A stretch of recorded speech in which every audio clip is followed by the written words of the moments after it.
TVC, a TV do Correio da Manhã.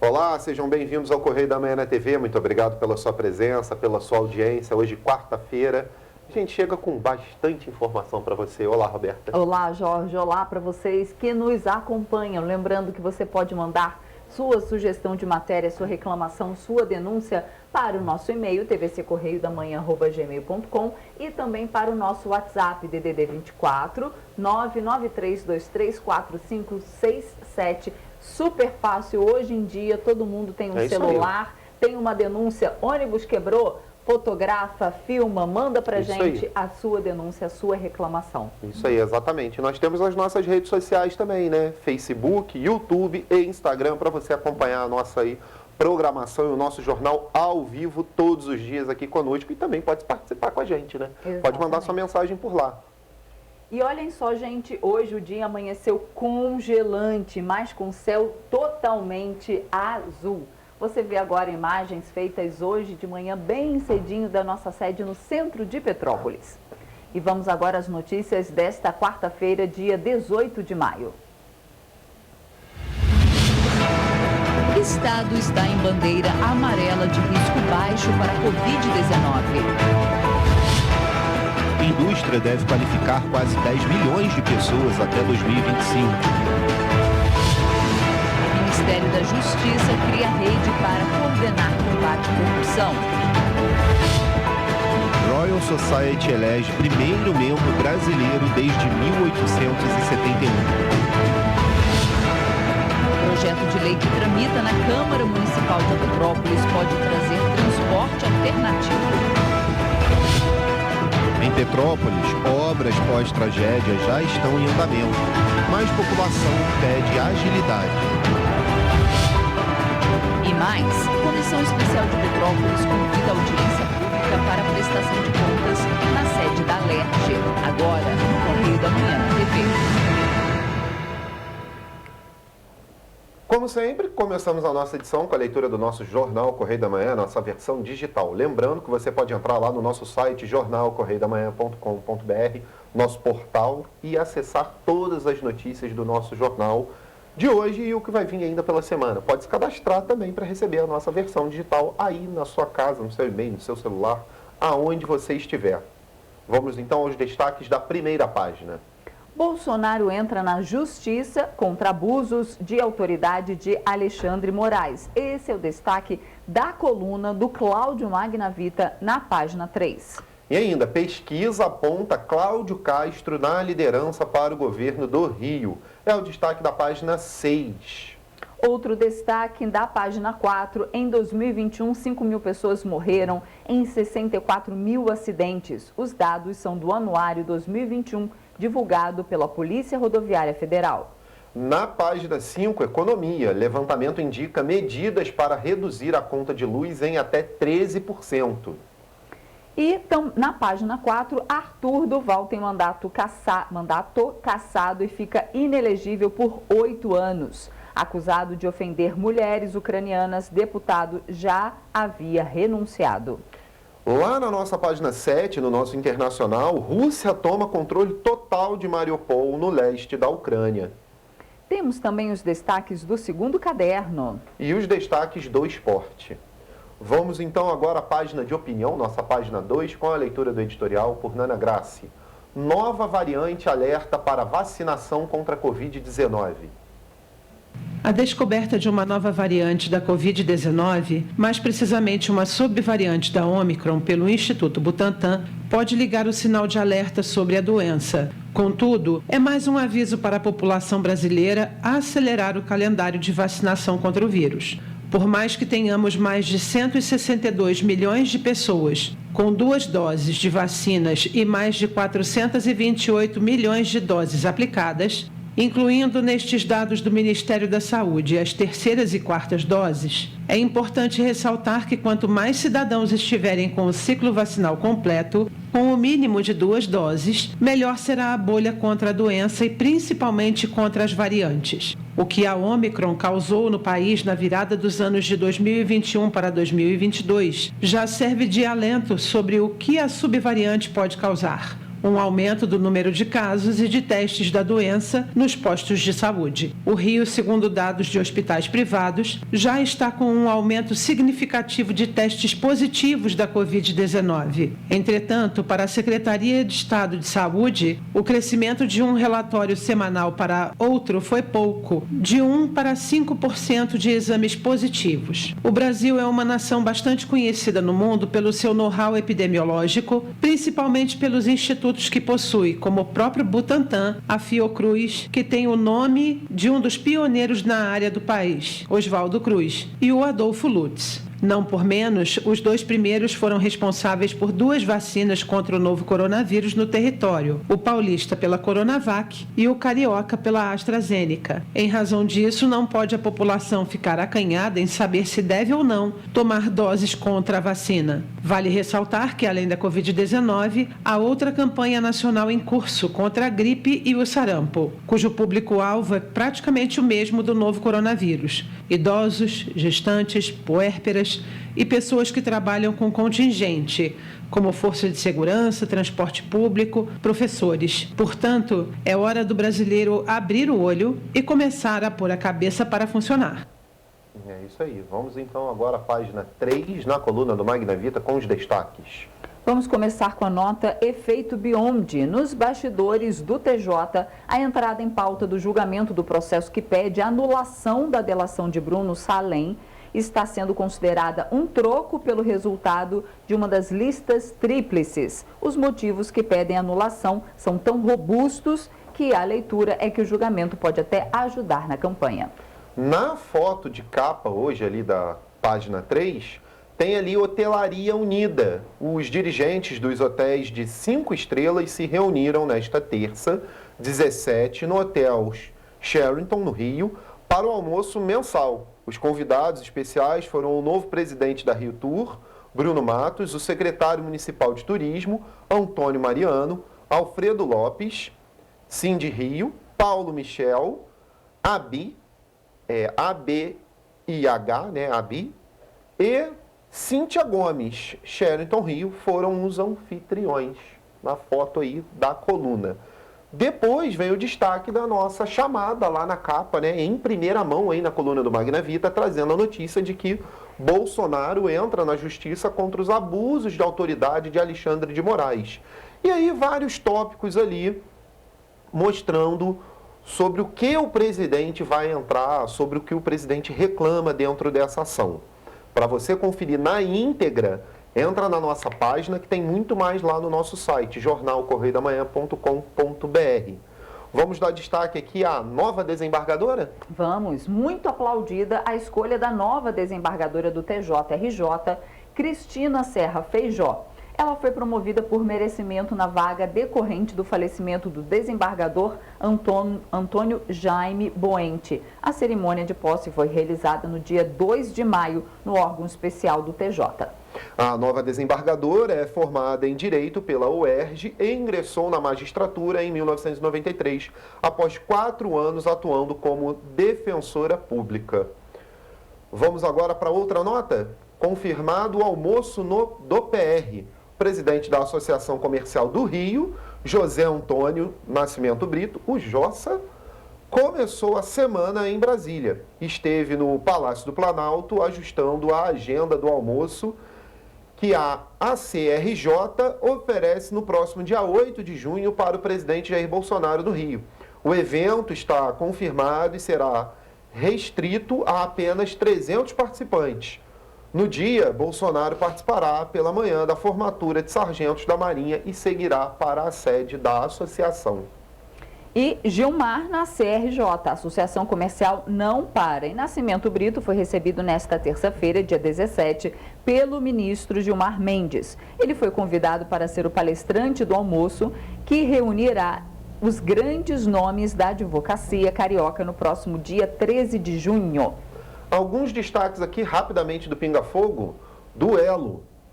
Repercutiu na classe política a comparação das duas manchetes de O Globo, na série de entrevistas coletivas com os candidatos ao governo, principalmente comparado ao tom usado para Marcelo Freixo e Cláudio Castro. No título do candidato do PSB, uma clara tentativa de aproximá-lo do público evangélico. Uma declaração de amor ao eleitor ligado às igrejas. Já o título dedicado a Cláudio Castro, uma generosa íntegra com o leitor bolsonarista, com o governador dizendo que não irá criticar o Lula. Ficou explícita a preferência do redator. Qual a nossa próxima? Aplausos. Aplausos. Então vamos lá. Deixa eu chegar aqui. O ministro Luiz Eduardo Ramos elogiou em Brasília a entrevista do governador Cláudio Castro. Considerou impecável.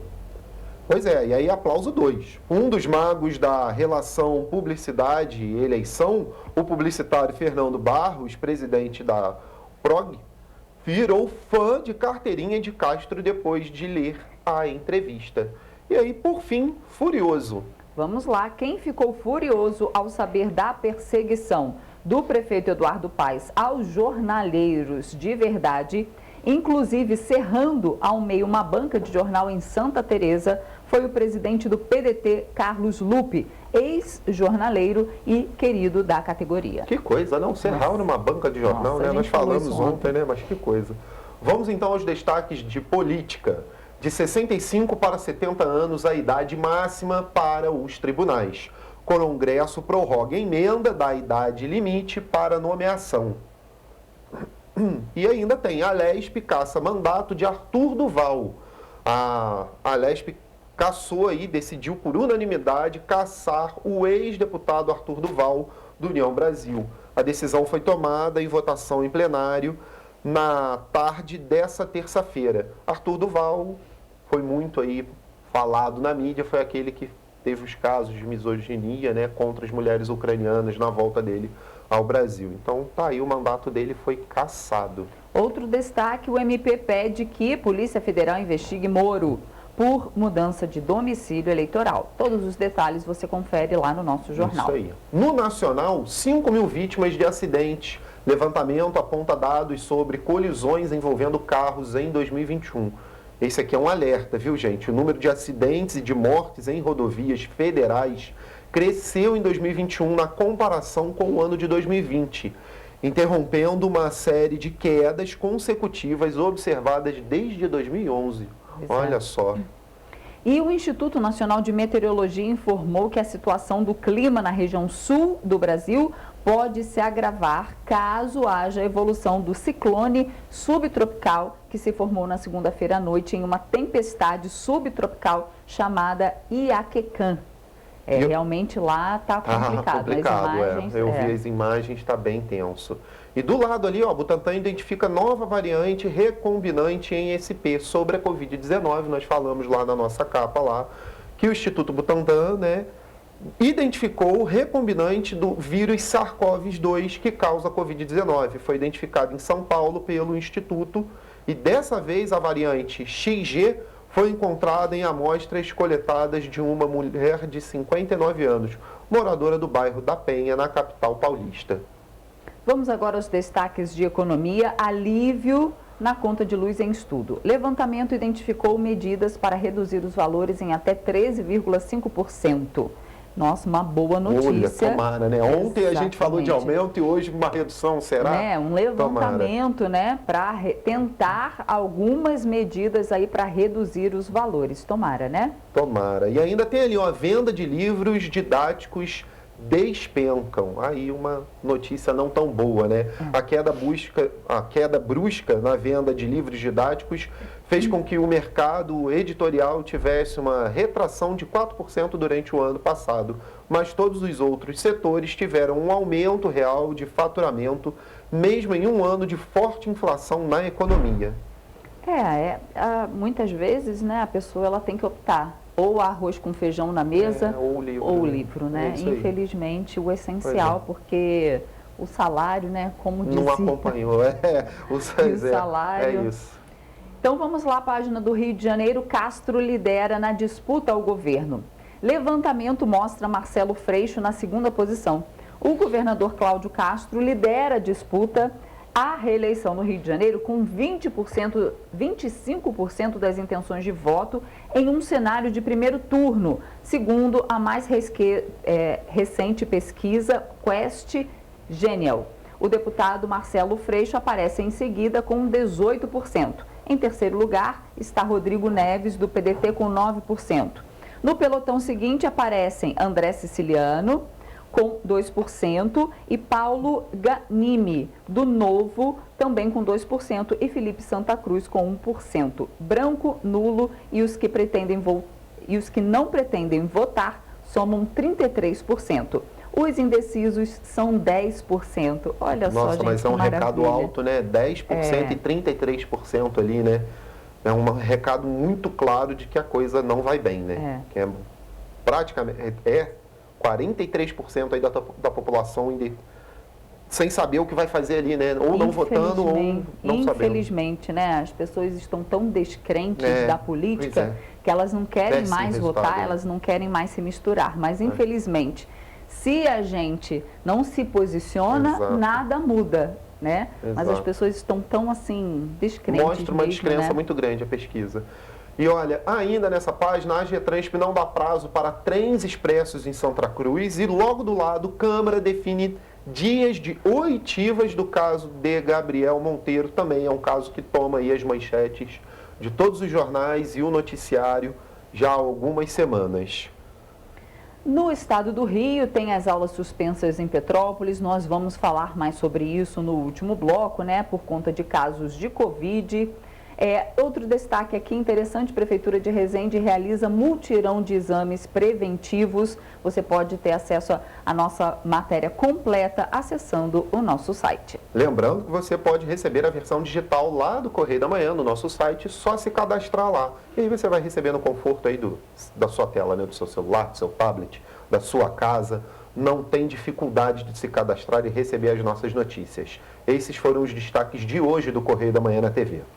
E a gente faz agora um rápido intervalo e na volta você vê que a Enel vai destinar 2,3 milhões de reais a projetos de eficiência energética no estado do Rio.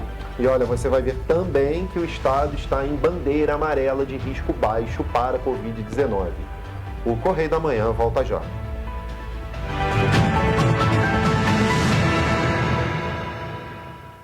Sabe o sonho de vacinar a sua princesinha? Você pode realizar. Vacinar seu craque é um golaço. Vacinar sua futura médica é cuidar da saúde dela. Com a Covid não se brinca, se vacina. Vacine seu filho de 5 a 11 anos.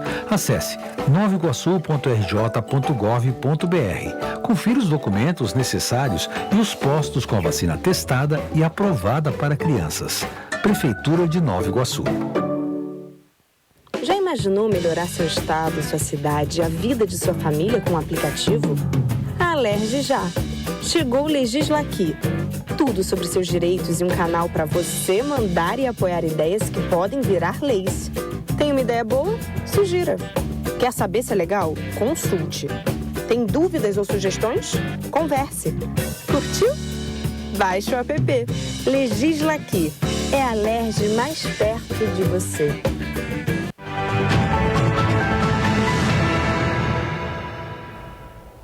Estamos de volta. Mais uma edição do Mapa de Risco da Covid-19 foi divulgada na última sexta-feira pela Secretaria de Estado de Saúde. Os dados mostram que o estado está em bandeira amarela de risco baixo para a Covid-19. As regiões da Bahia, da Ilha Grande, Centro-Sul e Noroeste se encontram com bandeira verde, considerada de risco muito baixo para a Covid-19, de acordo com os dados divulgados pela Secretaria de Estado de Saúde na nova edição de Mapa de Risco do Coronavírus. Já as regiões da Baixada Litorânea, Metropolitana 1 e 2, Médio Paraíba, Serrana e Norte permaneceram com bandeira amarela de risco baixo. Esta é uma das das últimas edições do Mapa de Risco, já que a ferramenta do cenário epidemiológico da doença está sendo reelaborada para se adequar à atual fase da pandemia. Você acha que diminuiu o número de pessoas com Covid? Eu acho que sim, né? Tomara que não aumente mais, né? Eu acho que sim. Eu acho que diminuiu, porque pelo menos eu conhecia muitas pessoas que estavam internadas e já tiveram alta. Eu acho que acabou, né?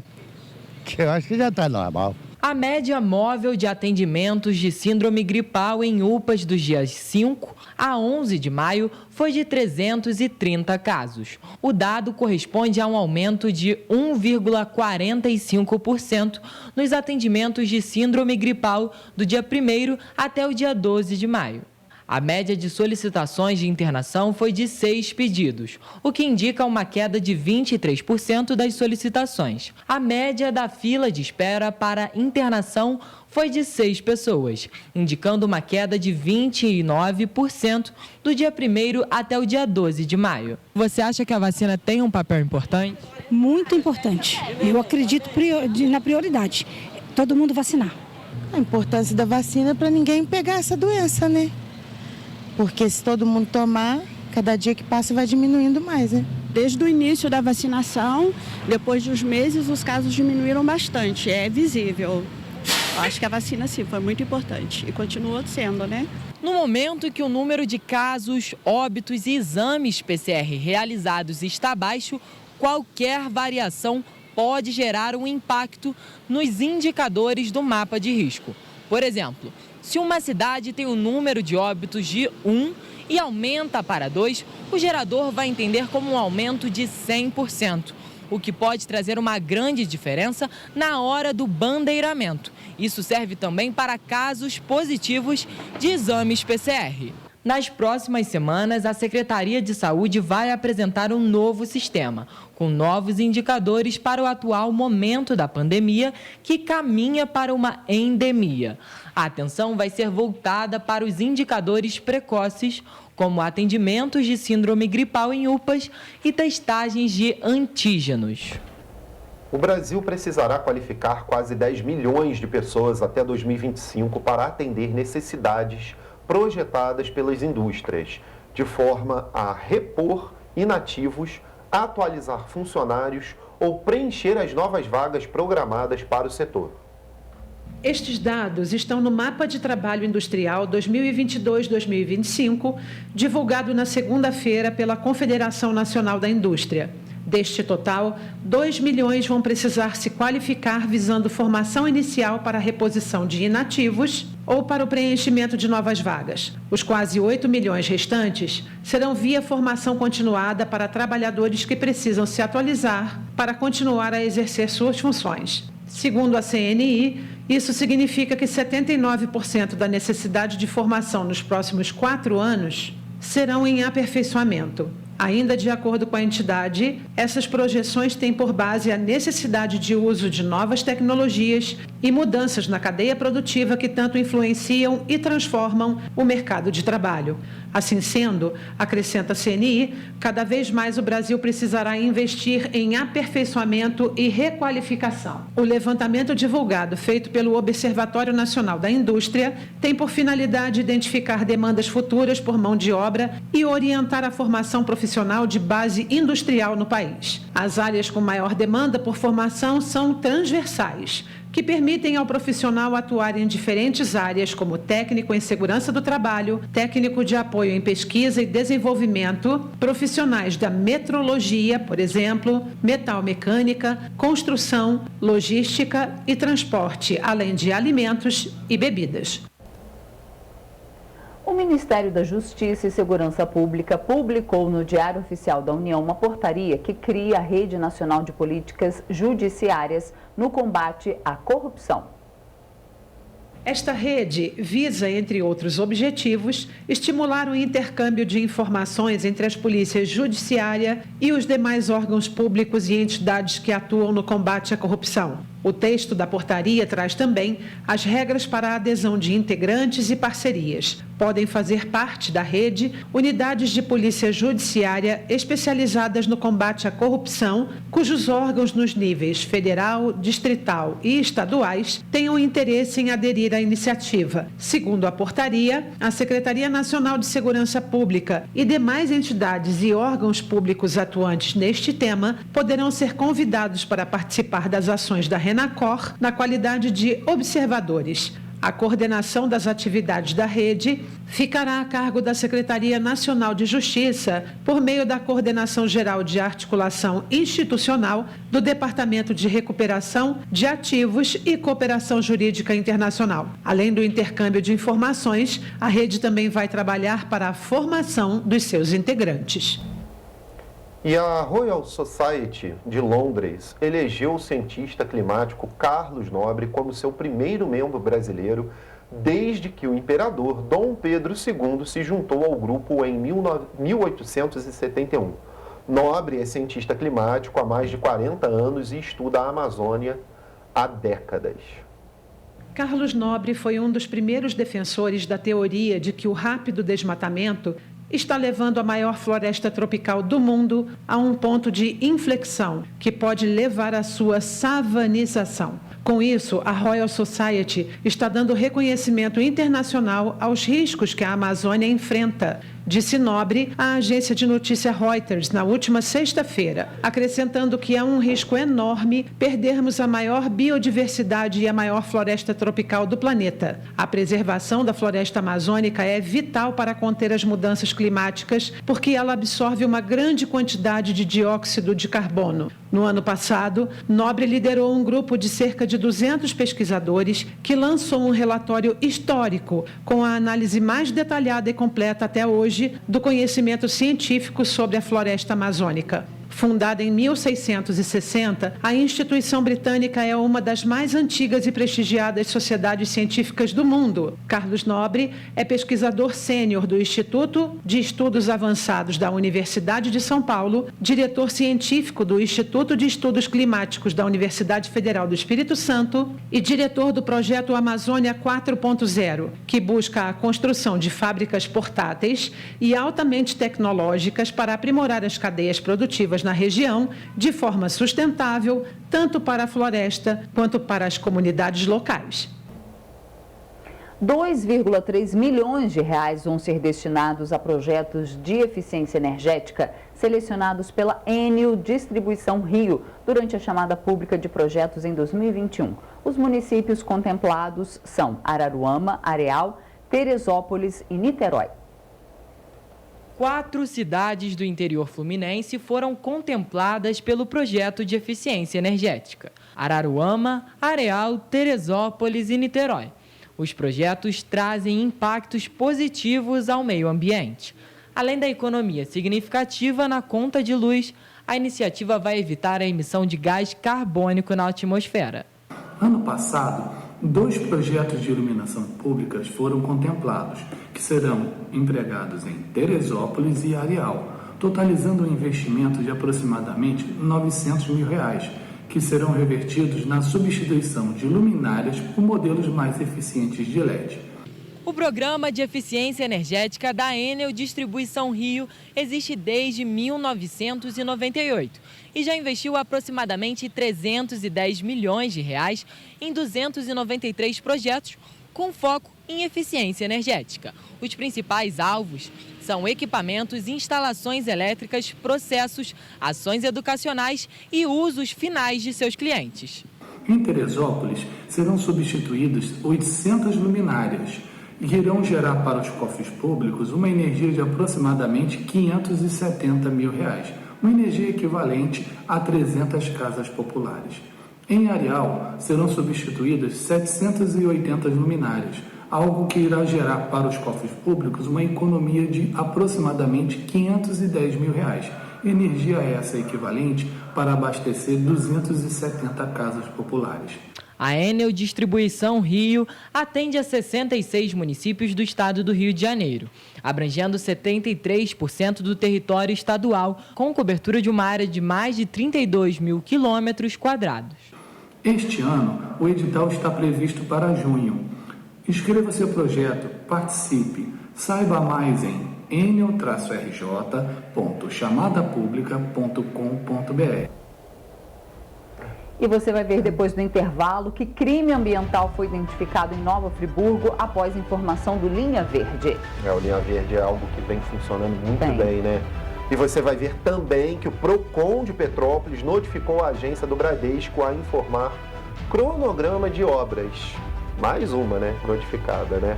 Nós voltamos já.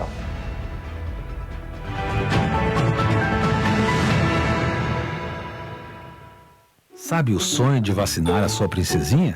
Você pode realizar. Vacinar seu craque é um golaço. Vacinar sua futura médica é cuidar da saúde dela. Com a Covid não se brinca, se vacina.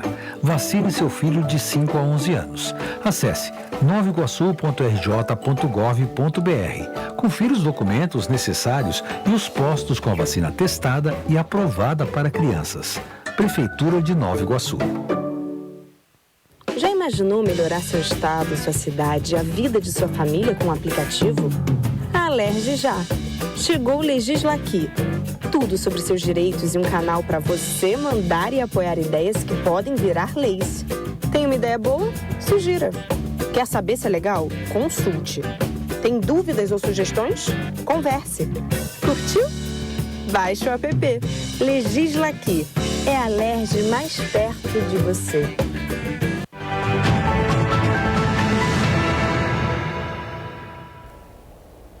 Voltamos.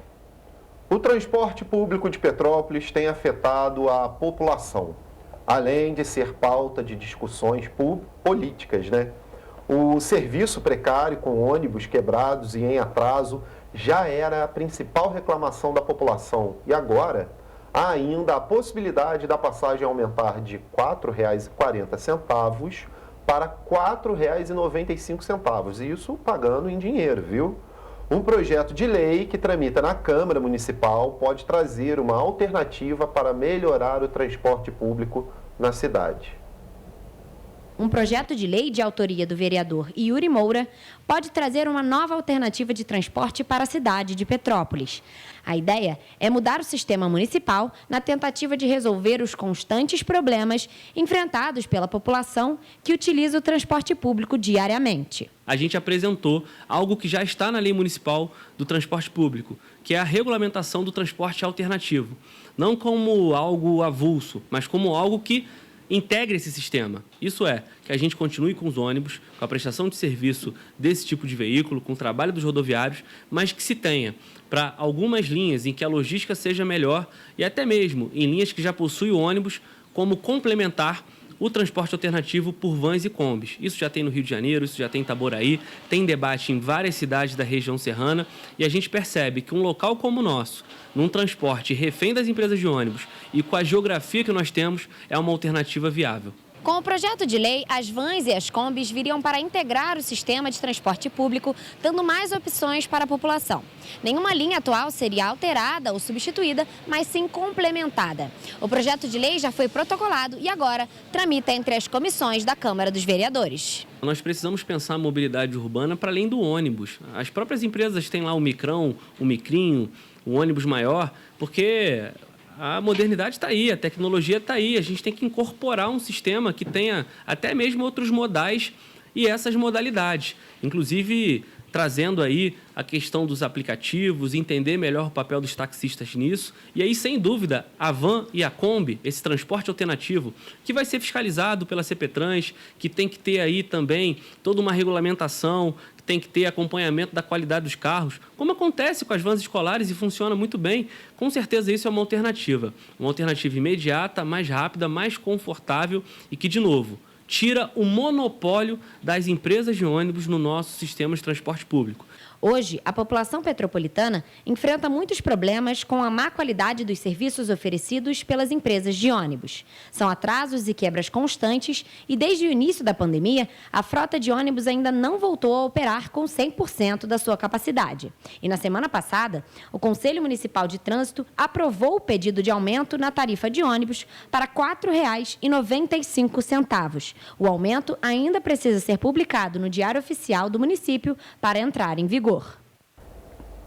Realmente, vamos comentar um pouquinho sobre isso. Pois Seria realmente uma ótima alternativa, o transporte alternativo, porque aí, de repente, as empresas elas poderiam melhorar o seu serviço, né? Isso. Opa, perdendo o passageiro, o ônibus melhora o seu serviço, mas a gente já escutou falar, né? Anda aí a boca pequena que os empresários, nessa época de aumento de passagem, eles quebram ônibus de propósito, né? Como a gente viu essa semana. Bom, todo dia está tendo um ônibus quebrado essa semana. Pessoas empurrando ônibus, fogo no ônibus. E a gente já escutou falar que as empresas, elas fazem isso de propósito. Deixa sem manutenção, né? Para que o ônibus colocam na rua os ônibus, né? Que já estão com problemas, para propositalmente, né?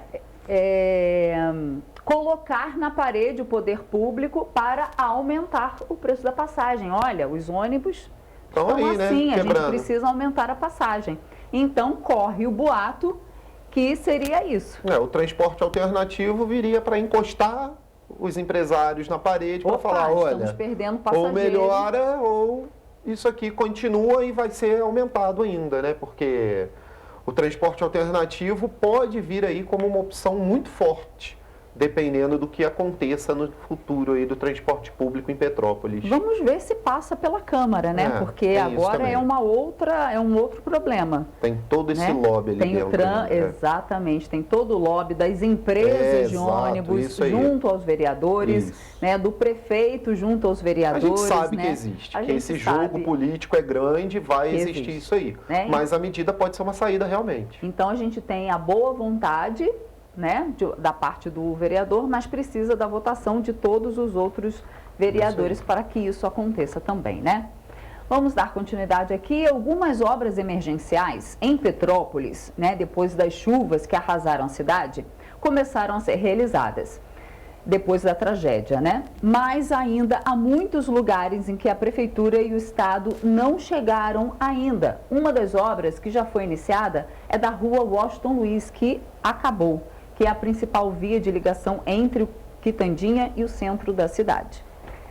Dentre as obras que foram iniciadas para a reconstrução de Petrópolis, a Rua Washington Luiz é considerada uma das mais importantes, já que ela é a principal via de ligação entre o Quitandinha e bairros vizinhos ao centro histórico.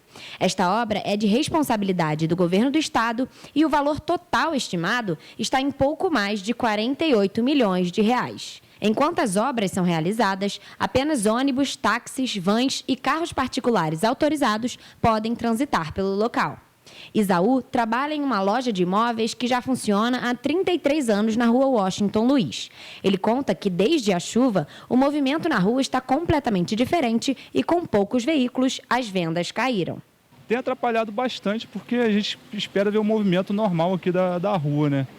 E assim, a gente vê a máquina vem, para ali, faz alguma coisinha, mexe a pedra para lá e para cá, aí some, depois a gente não sabe para onde que a máquina vai. Então assim, a gente tem visto obra em outros lugares, mas aqui na Washington Luiz ainda está muito parado. A gente não está vendo essa agilidade que precisa aqui na rua para ajudar o comércio, que aqui é a entrada de Petrópolis, né? Que é a entrada principal. Então eu acho que precisava dar uma acelerada aqui justamente, até porque essa época Petrópolis vai começar a receber turista do frio e vendo isso aqui fica realmente muito, muito ruim. Nesta semana foi iniciada no local a retirada de pedras e terra que ainda estavam dentro do rio Quitandinha. Ainda não há previsão para a conclusão das intervenções, mas outras 5 obras de responsabilidade da Secretaria de Infraestrutura e Obras do Estado, somando 188 milhões de reais, já foram iniciadas ou estão prestes a começar. A loja onde Isaú trabalha perdeu todas as mercadorias na chuva do dia 15 de fevereiro e ainda somou mais alguns prejuízos após a chuva do dia 20 de março. Ele conta que, para tentar recuperar as vendas, toda a equipe está precisando se redobrar. A gente tem que ter jogo de cintura, né?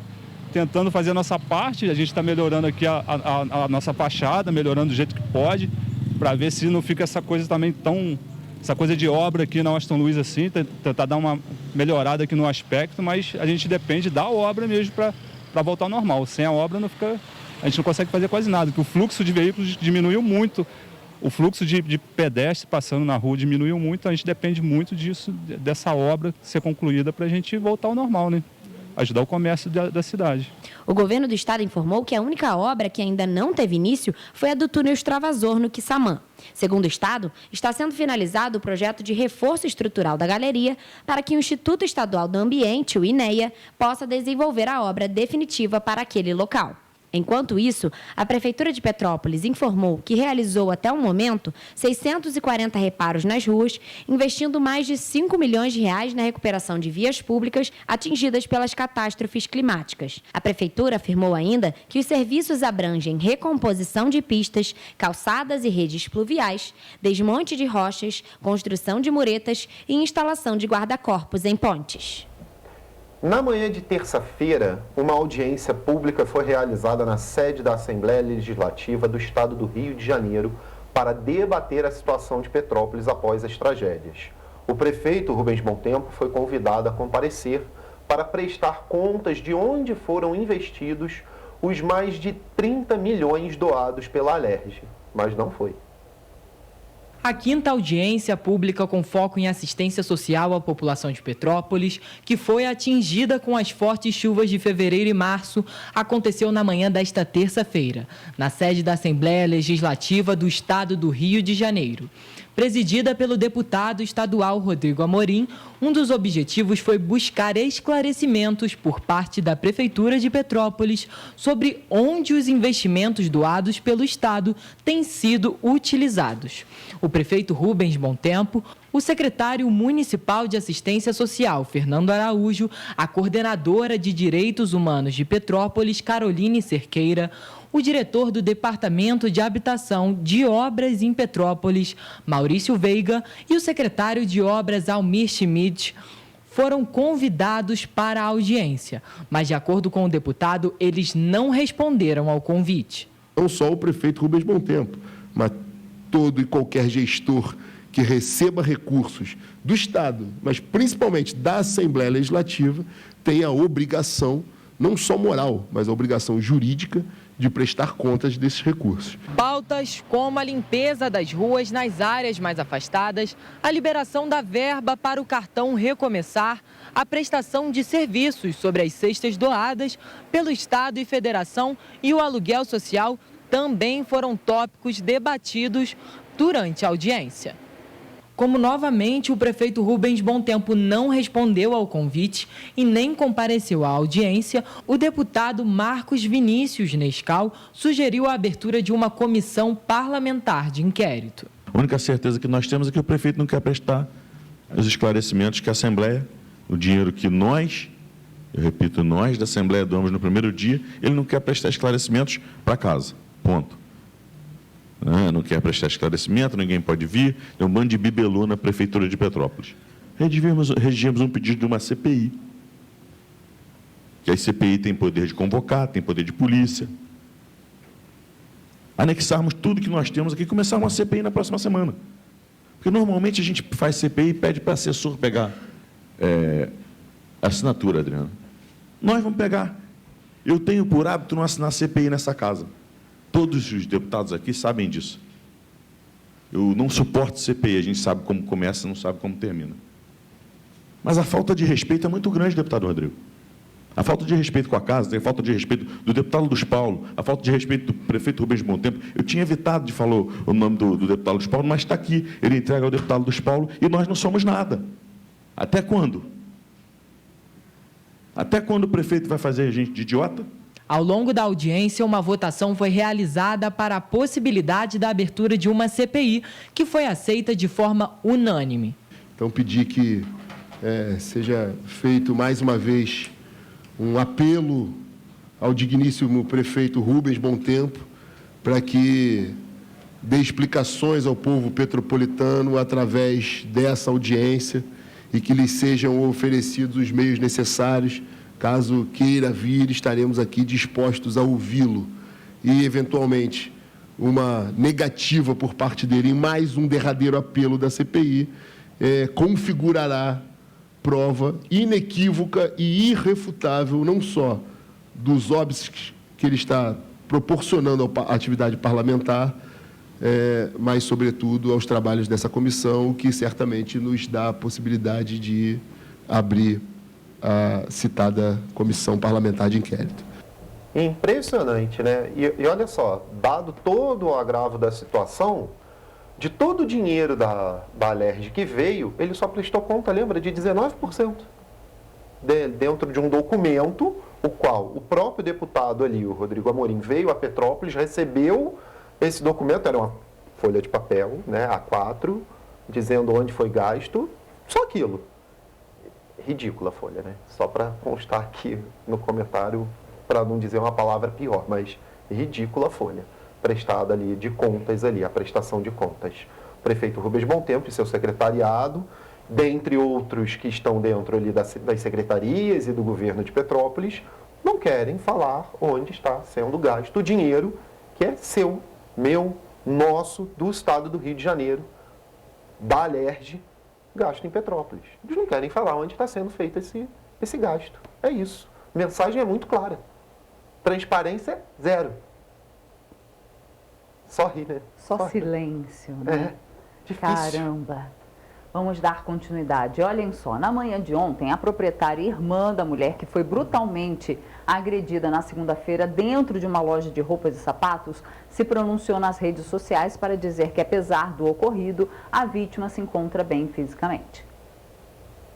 Na última segunda-feira, um vídeo chocante registrado por câmeras de segurança de uma loja de roupas e sapatos na Rua do Imperador, no centro de Petrópolis, tomou conta das redes sociais da cidade. Nesta terça-feira, a irmã da vítima se pronunciou por meio de vídeo para dizer que, apesar do crime, a vítima se recupera em segurança. A Vanessa está bem, na medida do possível, está bem abalada psicologicamente, mas ela está segura.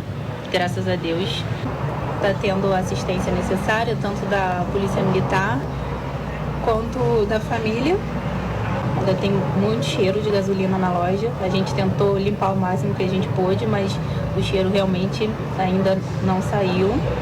Nas cenas de horror, é possível observar que a mulher é agredida com puxões de cabelo pelo ex-marido e tem o corpo encharcado com gasolina pelo acusado. Em determinado momento, ao menos 3 homens entram no estabelecimento para ajudar, mas deixam o local após se sentirem ameaçados pelo acusado. A vítima ainda tenta fugir, mas era agarrada novamente pelo agressor, que após alguns minutos foge sem atear fogo na ex-companheira. Obrigada aí por tudo, obrigada pelas mensagens, obrigada pelas orações e até breve. Isso. Nossa. A irmã dela. A irmã dela foi falar, né? Ok. Na segunda-feira, parte da diretoria do Sindicato dos Trabalhadores em Transportes Rodoviários de Petrópolis entregou na sede do Sindicato das Empresas de Transporte de Petrópolis um ofício repudiando o não pagamento do abono salarial. O ofício enviado pelo Sindicato dos Rodoviários teve como objetivo informar o Cetranspetro, sindicato que representa as empresas de ônibus, sobre o recebimento do comunicado do atraso no pagamento do abono salarial da categoria. O pagamento em questão é referente ao mês de abril de 2022, acordado durante as negociações da Convenção Coletiva de 2022, ainda nos dias em que se dava a greve dos trabalhadores, realizada no mês passado. O ofício recebido pelo Sindicato dos Trabalhadores diz que as empresas vão efetuar o pagamento do abono atrasado, alegando o aumento dos combustíveis e a falta de finalização do aumento da passagem do transporte público em Petrópolis. Em resposta, o Sindicato dos Rodoviários apontou que justificar o pagamento do abono de forma atrasada não muda a situação dos trabalhadores, que contam com o que recebem para arcar com as responsabilidades financeiras e sociais do dia a dia. O abono salarial e o pagamento do mesmo, que deveria ter sido feito na última segunda-feira, referente a abril de 2022, tinha sido uma das conquistas da greve. Mais uma, né? Mais uma, olha. Mais uma, Jorge. E a gente vê, então, o boato que corre por aí é que os empresários fazem isso para pressionar o aumento da passagem. Então, deixam o ônibus quebrado, o ônibus pegar fogo, né? Atraso dos salários, porque eles falam, olha, gente, com o valor dessa passagem não dá, a gente tem que reajustar, né? Então, corre o boato de que isso seria proposital para forçar, pressionar o aumento da passagem. E o passageiro é que sofre. Todo mundo sofre, né? O Procon Petrópolis notificou na segunda-feira o Banco Bradesco para que o cronograma da obra da agência localizada na Praça Dom Pedro, no centro da cidade, seja informado. O Procon Petrópolis solicitou ao Banco Bradesco que um aviso ao público no exterior da agência seja colocado informando o cronograma das obras da unidade. Desde a chuva de fevereiro, a agência se encontra fechada parcialmente. O Procon ressaltou ainda que há falta de acessibilidade na agência, uma vez que o elevador está inoperante, impedindo que cadeirantes e idosos acessem o segundo andar, o que viola o artigo 6º do Código de Defesa do Consumidor e do Estatuto do Idoso. Bom, vamos falar agora de um crime ambiental em Nova Friburgo. Quem traz as informações é o nosso repórter, Gabriel Fachola. Gabriel, qual foi a área degradada? Olá, Jorge. Olá, Roberta. Policiais militares da Unidade de Policiamento Estadual do Parque Estadual de Três Picos encontraram uma área de 600 metros degradada em Nova Friburgo. A denúncia foi relatada após informações que foram direcionadas pelo Linha Verde, né? Um disque denúncia voltado para ações no meio ambiente. Durante essa denúncia, foi informado que existia a extração de árvores no local e também a utilização de retroescavadeiras para a limpeza e futuramente construção de residências na área.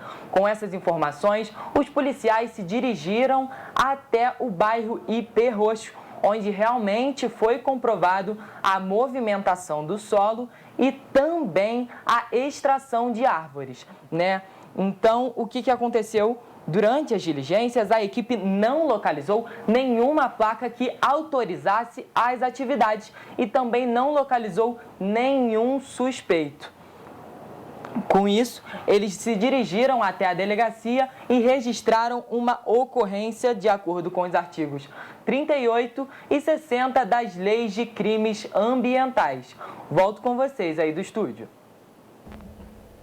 Obrigado, Gabriel. E a Secretaria de Educação de Petrópolis informou que, segundo orientações do setor de epidemiologia da Secretaria de Saúde, as aulas em 12 unidades da rede municipal, entre escolas e centros de educação infantil, estão com suspensão total ou parcial, de forma preventiva, devido a casos positivos de Covid-19. A suspensão nas aulas das 12 escolas e centros de educação infantil ocorreu após análises do setor de epidemiologia de Petrópolis, que pode orientar a suspensão parcial das turmas ou total, dependendo da quantidade de casos.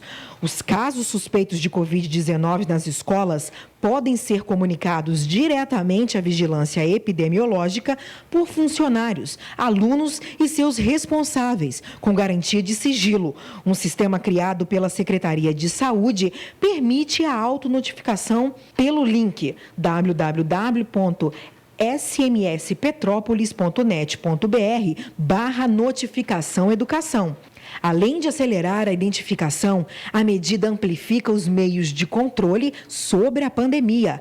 A partir desta comunicação, a Secretaria de Saúde faz de imediato 3 ações: investigação do caso pela vigilância epidemiológica, que vai apurar mais detalhes sobre o caso relatado e fazer o monitoramento em caso de confirmação, informação à Secretaria de Educação e informação à unidade escolar.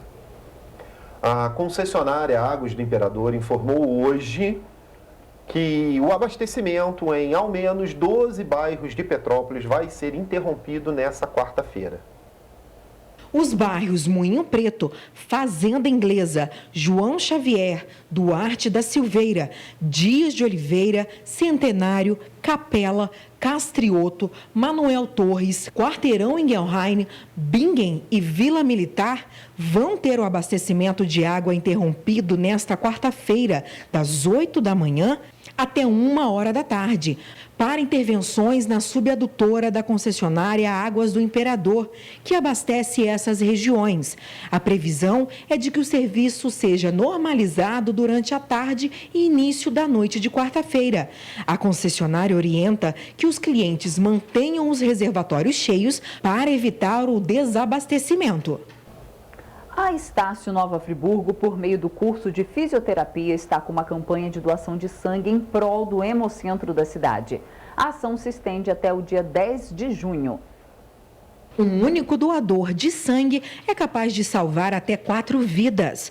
A doação pode ser realizada a cada 3 meses, ou seja, é possível ajudar em média até 12 pessoas.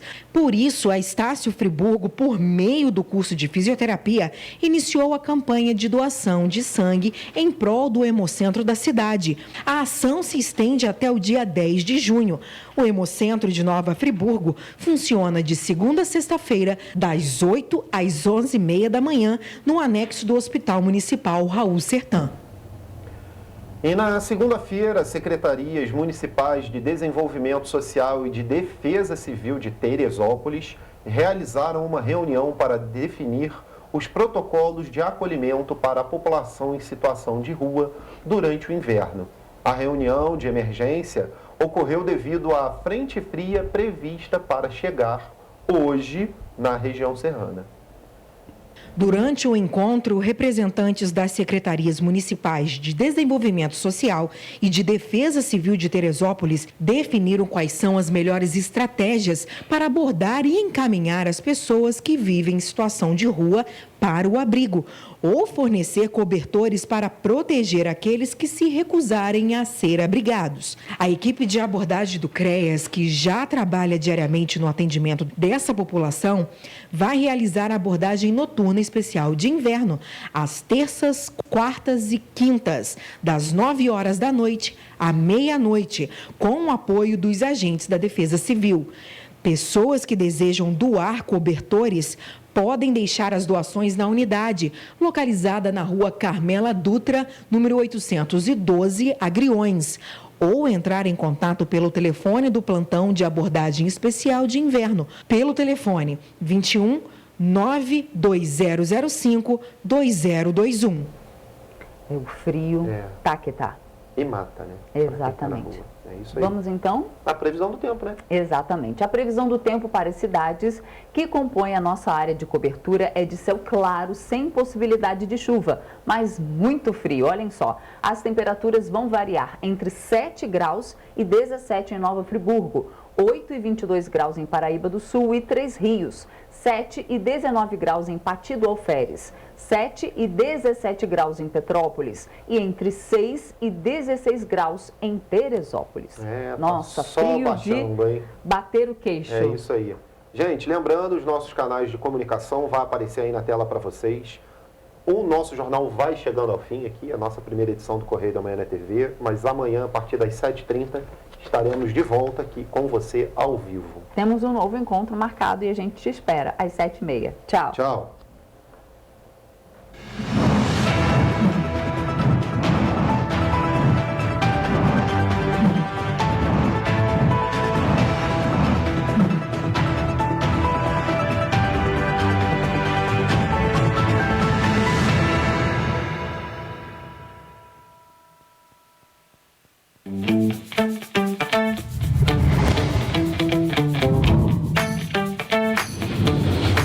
TVC, a TV do Correio da Manhã.